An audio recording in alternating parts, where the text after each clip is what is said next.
Hello friends, welcome to study with crazy Guru. Friends, आज हम CRPF tradesman में जो जॉब नोटिफिकेशन निकला है, ड्राइवर, मैकेनिक्स और बहुत सारे पोस्टों पे निकला है, तो उस पर जो हम टेस्ट सीरीज का श्रृंखला स्टार्ट हुए हैं, तो टेस्ट सीरीज के श्रृंखला में जनरल नॉलेज, देखिए जनरल नॉलेज मीन्स सामान्य ज्ञान का जो टेस्ट सीरीज नंबर 12 डिस्कस करने वाले हैं। देखिए आप लोग का क्या है, प्ले लिस्ट बना हुआ है, आप लोग वहाँ से जाके जो टेस्ट सीरीज नंबर 1 से 12 तक आप लोग वहाँ से तैयारी कर सकते हैं। और कोई भी डाउट हो, कोई क्वेश्चन में डाउट हो, तो आप लोग कमेंट के माध्यम से पूछ सकते हैं, समझ गए ना। और आपको बता दें कि क्या करना है, चैनल पे नए हैं तो चैनल को सब्सक्राइब कर दीजिएगा और क्लास को शेयर कर दीजिएगा।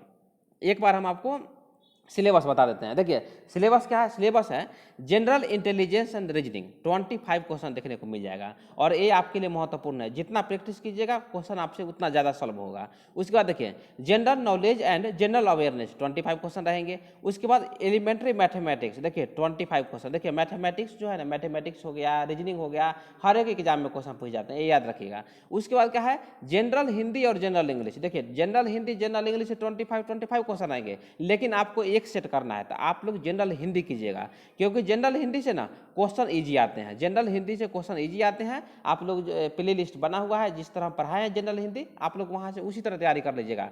कम से कम 25 में से 20 से 25 क्वेश्चन आप सही करके और आंसर खुद मतलब आंसर आप ले आइएगा, समझ गए ना। और आपको बता दें स्ट्रैटेजी का भी क्लास स्टार्ट कर चुके हैं और करंट अफेयर का भी क्लास 1-2 दिन में स्टार्ट हो जाएगा, उसका पीडीएफ बन चुका है। तो स्टार्ट करते हैं। देखिए आज का फर्स्ट क्वेश्चन है, ये बहुत वीवीआई क्वेश्चन है, क्वेश्चन मतलब रिपीटेशन क्वेश्चन है। क्वेश्चन क्या है, गीत गोविंद के रचयिता जयदेव का संरक्षक निम्नलिखित में से कौन शासक था। देखिए यहाँ हम आपको 10 क्वेश्चन बताएंगे, लेकिन 10 क्वेश्चन कम से कम 50-60 क्वेश्चन के बराबर होगा। यहाँ देखिए क्वेश्चन क्या है, गीत गोविंद के रचयिता। तो क्वेश्चन ऐसा भी पूछा जाता है, गीत गोविंद के रचयिता कौन है, तो जयदेव है। और जयदेव किसके मतलब दरबार में रहता था या किसके संरक्षक में रहता था, तो किसके संरक्षक में रहता था, तो लक्ष्मण सेन। मतलब ऑप्शन ए जो है करेक्ट आंसर हो जाएगा। मतलब सेन वंश का शासक था। सेन वंश का शासक कौन था, लक्ष्मण सेन था। तो लक्ष्मण सेन का मतलब दरबार में रहता था। तो 21 का क्या है, 21 का ऑप्शन ए करेक्ट आंसर है। तो समझ गए होंगे। तो इसके बारे में जो विशेष जानकारी आपसे क्वेश्चन पूछे जा सकते हैं, देख लेते हैं, और भी एक्स्ट्रा आपको जानकारी दे दिया जाएगा। देखिए यहाँ पे क्या लिखा हुआ है, गीत गोविंद के रचयिता जयदेव है और उनका जो संरक्षण प्राप्त था लक्ष्मण सेन के द्वारा संरक्षण मतलब प्राप्त था। जैसे में आप लोग पृथ्वीराज मतलब जो पृथ्वीराज राठौर का नाम सुने होंगे, उसके बाद चंद्रवर दाई का नाम सुने होंगे, उसके बाद अलबरूनी हो गया, फिरदौसी हो गया। तो ये सब क्या था, ये सब जो मतलब जो साहित्यकार था, लेखक था, जो बोलिए, तो वो कोई ना कोई राजा के संरक्षण में ही रह के मतलब उसके दरबार में रह के ही मतलब बुक को लिखा करते थे, याद रखिएगा। जिसमें उस राजा के बारे में जितना भी प्रशंसा वो प्रशंसा किया जाता था, या मतलब जो सामाजिक जीवन, राजनीतिक, आर्थिक, मतलब जो भी जीवन जैसे में मतलब प्रजा कैसे चलता था, तो ये सब शासन किस तरह किया जाता था, सब उस बुक में मतलब रचना किया जाता था। उसके बाद देखिए लक्ष्मण सेन बंगाल का शासक था। लक्ष्मण सेन की सभा में गीत गोविंद के लेखक जयदेव, पवन दूत के लेखक धोई भी रहते थे। तो देखिए यहाँ पे पवन दूत के जो लेखक कौन थे, तो धोई, ये याद रखिएगा। उसके बाद देखिए वे बंगाल का अंतिम हिंदू शासक था। बोलिए सर क्यों बंगाल के अंतिम हिंदू शासक क्यों था, मतलब यहाँ पर क्यों लिखा गया है अंतिम हिंदू शासक था। देखिए लक्ष्मण सेन का जो शासन था वो शासन चलता था 4वीं शताब्दी में, और राजधानी कहाँ पे, मतलब जो लक्ष्मण सेन का शासन था वो 12वीं 13वीं शताब्दी में चलता था। और जो स्थापना किया गया था, सेन वंश का स्थापना किया गया था, कब किया गया था, 4वीं शताब्दी में सेन वंश का स्थापना किया गया था और लक्ष्मण सेन इसका शासक था। तो जब उसका शासन था तो बख्तियार खिलजी के बारे में आप लोग जानते होंगे। बख्तियार खिलजी जो है आपका बता दे मोहम्मद गोरी का गुलाम था या दास था। वो क्या करता है कि मतलब वहाँ पे नदिया में आक्रमण कर देता है, और लक्ष्मण सेन जो है आपका जो राजधानी नदिया था वहाँ से राजधानी को छोड़ के वहाँ से भाग जाता है, और जो मतलब जो आपका बख्तियार खिलजी है वो मतलब वहाँ से बहुत सारा धन लूट लेता है और वहाँ से निकल जाता है, ये याद रखिएगा। तो इसीलिए जो लक्ष्मण सेन था वो बंगाल का अंतिम हिंदू शासक था। उसके बाद फिर बंगाल हो गया, बिहार पे आपका जो मुस्लिम शासक है, अफगान हो गए, ये सब मतलब छोटे छोटे टुकड़ों में शासन किया करते थे, याद रखिएगा। उसके बाद देखिए खारवेल, कलिंग नरेश खारवेल जैन धर्म का अनुयायी था। क्या था, खारवेल जो है कलिंग नरेश वो जैन धर्म का अनुयायी था, ये याद रखिएगा। उसके बाद आपको बता दें गौर के शासक शशांक पर बोध गया के बोधि वृक्ष को नष्ट करने का भी आरोप लगा है। तो किस पे? तो शशांक पर, याद रखिएगा। और पाल वंश का संस्थापक कौन है? पाल वंश का संस्थापक जो है आपका गोपाल है। तो क्वेश्चन जो है ना इसी तरह क्वेश्चन पूछे जाते हैं, वीवीआई क्वेश्चन है, याद रखिएगा। नेक्स्ट क्वेश्चन पे आते हैं 22 क्वेश्चन पे। क्वेश्चन क्या है? शाहजी ने किस से पूना की जागीर प्राप्त की थी? जो शाहजी जो थे किस से पूना की जागीर जो है मतलब प्राप्त की थी? मुगलों से, आदिल शाह से, निजाम शाही से या पुर्तगालियों से? तो इसका करेक्ट आंसर हो जाएगा ऑप्शन बी, इसका करेक्ट आंसर हो जाएगा। जो शाहजी जो थे वो पूना की जो जागीर है आदिल शाह से प्राप्त किए थे, ये याद रखिएगा। तो देख लेते हैं इसके बारे में, देख लीजिए। शाहजी भोसले जो है, शाहजी का पूरा नाम क्या था? शाहजी भोसले शिवाजी के पिताजी का नाम था। किसका पिताजी का नाम था? शिवाजी के पिताजी का नाम था। और जो शिवाजी के माताजी का नाम क्या था? तो जीजाबाई थी, ये याद रखिएगा, क्वेश्चन पूछ देगा। देखिए शिवाजी के पिताजी का नाम शाहजी भोसले और माताजी का नाम जीजाबाई थी, तो ये याद रखिएगा। उसके बाद देखिए शाहजी ने शिवाजी को पूना की जागीर प्रदान कर स्वयं बीजापुर रियासत में नौकरी कर ली थी। मतलब जो जागीर था वहाँ का, जो पूना की जो जागीर थी वो किसको दे देते हैं? उनका पिता जो शाहजी भोसले जो है अपने जो पुत्र है शिवाजी को दे देते हैं, और वो जो है मतलब एक जो बीजापुर रियासत में वो नौकरी कर लेते हैं, ये याद रखिएगा। और आपको पता होना चाहिए जो शिवाजी और जो राजा जय सिंह था उनके बीच में पुरंदर का संधि भी हुआ था, आपको याद रखना है क्योंकि क्वेश्चन जो है पूछे जाते हैं। और कब हुआ था आप लोग कमेंट में लिख दीजिएगा। उसके बाद देखिए आप लोग जानते होंगे मुगल वंश के संस्थापक। देखिए मुगल वंश के संस्थापक आपका कौन था? तो बाबर था। बाबर जो है पानीपत के प्रथम युद्ध जो 1526 ईस्वी में होता है, इब्राहिम लोदी को पराजित कर देता है और मुगल वंश की स्थापना कर देता है, ये याद रखिएगा। कब करता है? 1526 ईस्वी में स्थापना कर देता है। और भारत आने वाली जो पहली यूरोपियन कंपनी है पुर्तगाल है, जो कि भारत 1502 ईस्वी में आया था। तो आप लोग कहिए सर 1498 ईस्वी में कौन आया था? देखिए 1498 ईस्वी में जो वास्को डिगामा है ना वो भारत आया था। वो मतलब भारत के रास्ते की खोज किया था, मतलब भारत का खोज नहीं किया था, क्योंकि भारत मतलब बिछड़ा हुआ मतलब खोया हुआ देश नहीं था, याद रखिएगा। खोज और आविष्कार में भी बहुत बड़ा अंतर होता है, याद रखिएगा। तो भारत की जो रास्ते का जो पुर्तगाल से भारत आने का जो मतलब रास्ते का जो मतलब खोज किया था वो वास्को डिगामा किया था 1498 ईस्वी में। लेकिन जो यूरोपियन कंपनी आया था उसके बाद 1502 ईस्वी में आया था, ये याद रखिएगा। नेक्स्ट क्वेश्चन पे आते हैं। क्वेश्चन क्या है? क्वेश्चन 23 ये क्वेश्चन है, निम्नलिखित अधिकारी का संबंध ठगी के दमन से था। हेस्टिंग्स का लॉर्ड हेस्टिंग्स है, उसके बाद स्लीमैन है, लॉर्ड विलियम बेंटिक है और ऑकलैंड है। तो इसका करेक्ट आंसर क्या हो जाएगा बताइए? इसका करेक्ट आंसर जो हो जाएगा ऑप्शन बी करेक्ट आंसर हो जाएगा। ये क्वेश्चन भी आइए, याद रखिएगा। स्टेट लेवल एग्जाम हो, सेंट्रल लेवल एग्जाम हो, बहुत सारे एग्जाम में पूछे गए हैं और आपसे भी पूछे जाएंगे, याद रखिएगा। ठगों का जो दमन किया गया था जो स्लीमन के द्वारा किया गया था, मतलब जो अधिकारी था स्लीमन उसके द्वारा किया गया था। इसलिए ना कटनी में आपको बता दें जबलपुर और सतना के बीच में, जबलपुर और कटनी के बीच में एक जगह है जो स्टेशन का नाम है, उसका नाम क्या रखा गया है? सलीमाबाद रखा गया है, ये याद रखिएगा। समझ गए ना किसके नाम पर रखा गया है? तो यही आपको स्लीमैन के नाम पे रखा गया है। तो देख लेते हैं। देखिए अधिकारी स्लीमन का संबंध ठगी के दमन से था। भारत का पहला स्वतंत्र प्रभार का गवर्नर जनरल कौन था? लॉर्ड विलियम बेंटिक था। कौन था? लॉर्ड विलियम बेंटिक था, याद रखिएगा। और क्या करते हैं? देखिए लॉर्ड विलियम बेंटिक जो है राजा राम मोहन राय की सहायता से, राजा राम मोहन राय को आप लोग जानते होंगे, समझ गए ना, मतलब राजा राम मोहन राय को आप लोग जानते होंगे। तो क्या है? राजा राम मोहन राय के सहयोग से जो लॉर्ड विलियम बेंटिक है 1829 ईस्वी में सती प्रथा को समाप्त कर देता है। तो ये भी आपके लिए भी है, याद रखिएगा। उसके बाद देखिए इन्होंने कर्नल स्लीमैन की सहायता से लगभग 1830 ईस्वी में ठगी प्रथा को भी समाप्त किया था, ये याद रखिएगा। उसके बाद देखिए तो थोड़ा सा और बता दें इसके बारे में। देखिए ठगों का मुखिया कौन था? उस समय ठगों का मुखिया था बेहराम खां। तो बेहराम जो था बेहराम को पकड़ लिया जाता है और उसको फांसी दे दिया जाता है। और आपको बता दें करीब 1400 ठगों को पकड़ लिया गया और उसे फांसी दे दिया गया। और बहुत सारे जो ठगो था उसको क्या किया गया? उसको काले पानी की सजा दिया गया। और जो जहाँ पे रहते थे, जो जंगल में रहते थे, तो वहाँ पे मतलब पेड़ पौधों को हटा दिया गया और जंगल में आग लगा दिया गया। और इस तरह जो है ठगों का मतलब क्या कर दिया गया था? ठगों का दमन किया गया। इसी तरह मतलब क्रूर नीति के द्वारा ठगों का दमन किया गया था, ये याद रखिएगा। उसके बाद क्या है? नेक्स्ट पॉइंट देखिए।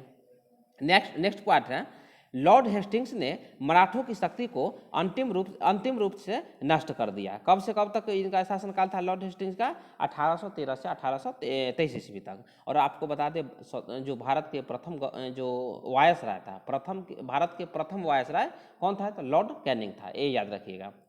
उसके बाद नेक्स्ट पॉइंट देखते हैं। नेक्स्ट पॉइंट क्या है, देखिए लॉर्ड ऑकलैंड ने, जो कि 1836-1842 ईस्वी तक शासन करता है, उसके कार्यकाल में कलकत्ता से दिल्ली तक जो जीटी रोड है, ग्रैंड ट्रंक रोड है, उसका मरम्मत जो किया गया। ये याद रखिएगा। क्वेश्चन जो है ना वीवीआई क्वेश्चन यहाँ से पूछे जाते हैं। नेक्स्ट क्वेश्चन 24 पे आते हैं। 24 क्वेश्चन वीवीआई है। एक क्वेश्चन यहाँ से आपको हर एक शिफ्ट में क्वेश्चन पूछा जाएगा। क्वेश्चन है भारत का कृत्रिम बंदरगाह जो है, आर्टिफिशियल जो पोर्ट है, बंदरगाह है, कौन सा है बताइए? कांडला है, मंगलौर है, चेन्नई या मद्रास है, और हल्दिया है। तो कौन सा होगा? देखिए चेन्नई या मद्रास। ऑप्शन जो है इसका 24 का ऑप्शन सी इसका करेक्ट आंसर हो जाएगा। ऑप्शन सी करेक्ट आंसर हो जाएगा। चेन्नई या मद्रास जो है, जो मतलब एक प्रकार का बंदरगाह है जो कि कृत्रिम है। कृत्रिम मतलब क्या होता है? मैन मेड होता है। क्या होता है? मैन मेड होता है। नेचुरल मतलब आप जानते होंगे प्रकृति के द्वारा बनता है। तो 24 का देख लेते हैं। देखिए 24 का ये जो मतलब आपका लिस्ट है ना, ये याद कर लीजिएगा, क्योंकि क्वेश्चन जो है ना, एक क्वेश्चन यहाँ से देखने को मिल जाएगा। तो इसका आप स्क्रीनशॉट भी ले सकते हैं, और नहीं तो स्क्रीनशॉट तो आपके पास कितना होगा, आप लोग कॉपी पर पेन डाउन कर लीजिए, सीआरपीएफ लिख के, और सीआरपीएफ मतलब एग्जाम लिख के, और कॉपी पर जो मेन पॉइंट होता है ना, उसको आप लोग नोट कर लीजिए। क्या है? बंदरगाह कांडला। क्वेश्चन आपसे पूछ देगा कांडला बंदरगाह कहाँ पे है? तो गुजरात में है, और वो प्राकृतिक बंदरगाह है। उसके बाद देखिए मुंबई महाराष्ट्र में है, प्राकृतिक बंदरगाह है। उसके बाद देखिए नहावास सेवा जो है आपका, नहावास सेवा जो है महाराष्ट्र में है, कृत्रिम बंदरगाह है। तो ये जो है ना आपका वीवीआई है, ये क्वेश्चन पूछे जाते हैं। उसके बाद देखिए ये भी क्वेश्चन वीवीआई है। मार्मो गावो जो बंदरगाह है आपका गोवा में है, और एक प्रकार का प्राकृतिक बंदरगाह है। तो ये दोनों जो है ना, ये दोनों क्वेश्चन पूछे जाते हैं। उसके बाद देखिए कोचिन कहाँ पे है? केरल में है। कोचिन बंदरगाह केरल में है, और एक प्रकार का प्राकृतिक बंदरगाह है। उसके बाद है न्यू मंगलौर जो है कर्नाटका में है, और एक प्रकार का प्राकृतिक बंदरगाह है। उसके बाद क्या है?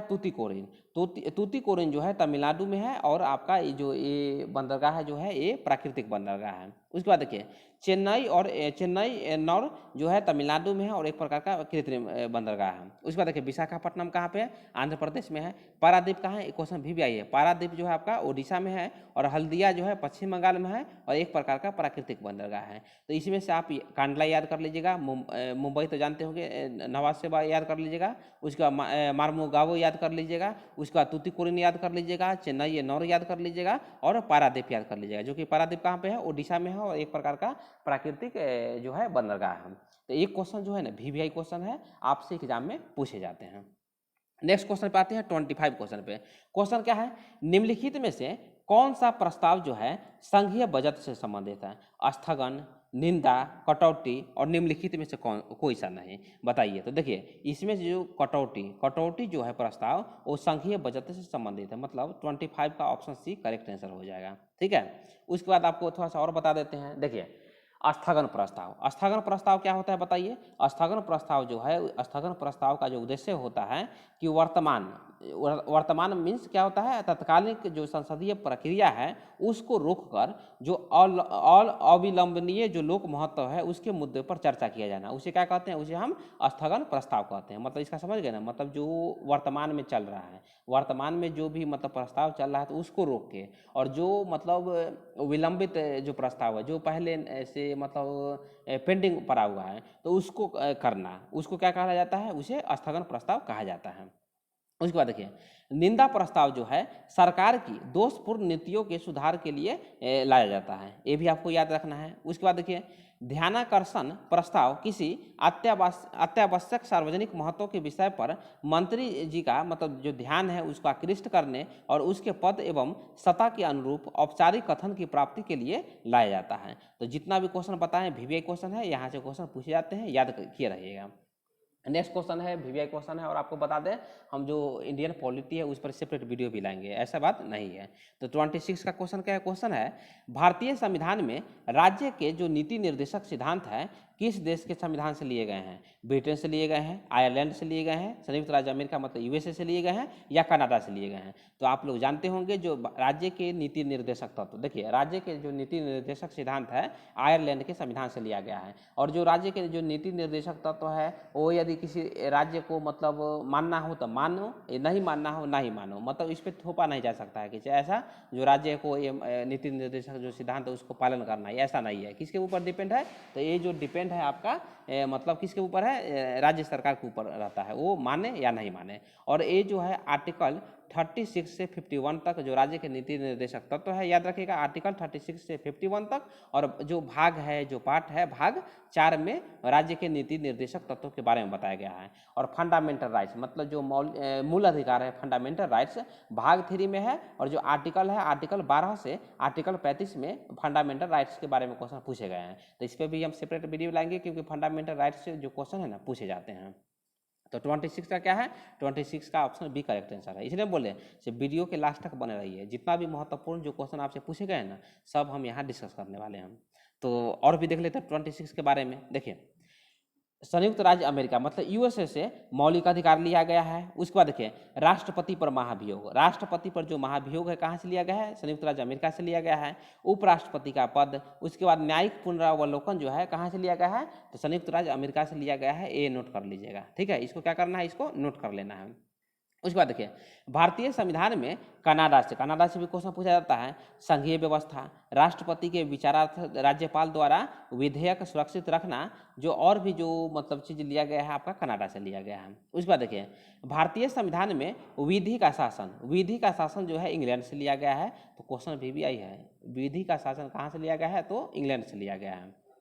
उसके बाद देखिए भारतीय संविधान में समवर्ती सूची जो है ऑस्ट्रेलिया के संविधान से लिया गया है। और ये याद रखिएगा। और क्या है यहाँ देखिए विधि द्वारा जो स्थापित प्रक्रिया है जापान के संविधान से लिया गया है। और आपात उपबंध कहाँ से लिया गया है? जहाँ भी आपात शब्द आपको लिखा हुआ दिख जाए तो आपको क्या करना है? ये जर्मनी आपको ऑप्शन करेक्ट करके आना है। तो क्वेश्चन ऐसा क्वेश्चन आपसे पूछे जाते हैं। नेक्स्ट क्वेश्चन 27 पे आते हैं। क्वेश्चन क्या है? क्वेश्चन देखिए युवावस्था में नदी निम्नलिखित में से कौन सी आकृति नहीं बनाती है? कैनियन, एस्चुरी, ठीक है, एस्चुरी हो गया, गॉर्ज हो गया, या जलप्रपात हो गया, बताइए। तो देखिए युवावस्था में जो नदी है एस्चुरी का निर्माण नहीं करता है, मतलब 27 का आपका ऑप्शन बी करेक्ट आंसर हो जाएगा। क्या हो जाएगा? 27 का ऑप्शन बी करेक्ट आंसर हो जाएगा। तो देख लेते हैं। देखिए ये नोट कर लीजिएगा। देखिए नदियों की 3 अवस्था होती है, युवावस्था होती है, प्रौढ़ावस्था होती है और वृद्धा अवस्था होती है। ये याद रखिएगा। युवावस्था में जो नदी है अपर्दन करती है, मतलब मिट्टी का कटाव ज़्यादा करती है। उसके बाद देखिए प्रौढ़ावस्था में जो नदी है परिवहन करती है, ठीक है। उसके बाद देखिए वृद्धावस्था में जो नदी है निक्षेपण करती है। तो ये तीनों पॉइंट याद करके रखिएगा, क्वेश्चन जो है यहाँ से देखने को मिल जाता है। उसके बाद देखिए युवावस्था में नदियों द्वारा जो आकृति बनाया जाता है, मतलब जो शेप प्रदान किया जाता है, बनाया जाता है, उसे गॉर्ज जलप्रपात बोलते हैं, भी आकार की घाटी बोलते हैं, कैनियन बोला जाता है और नदी वेदिका भी बोला जाता है। उसके बाद देखिए प्रौढ़ावस्था में नदियों द्वारा बनाई गई आकृतियां है, क्या क्या है? डेल्टा और एस्चुरी है, याद एस्चुरी है। उसके बाद देखिए बंगाल की खाड़ी में जो नदी गिरती है वो डेल्टा का निर्माण करती है, जबकि जो अरब सागर में जो नदी गिरती है आपका एस्चुरी का निर्माण करती है। तो ये क्वेश्चन जो है ना वीवीआई नदी है। और आपको याद करके जाना है जो बंगाल की नदी खाड़ी में जो गिरने वाली महत्वपूर्ण नदी कौन सा है ये नोट कर लीजिएगा। और बंगाल की खाड़ी हो गया, और अरब सागर में जो गिरने वाली महत्वपूर्ण नदी है उसके बारे में भी आप लोग देख के जाइएगा। क्वेश्चन जो है यहाँ से बनते हैं। नेक्स्ट क्वेश्चन पे आते हैं, 28 क्वेश्चन पे आते हैं। क्वेश्चन क्या है?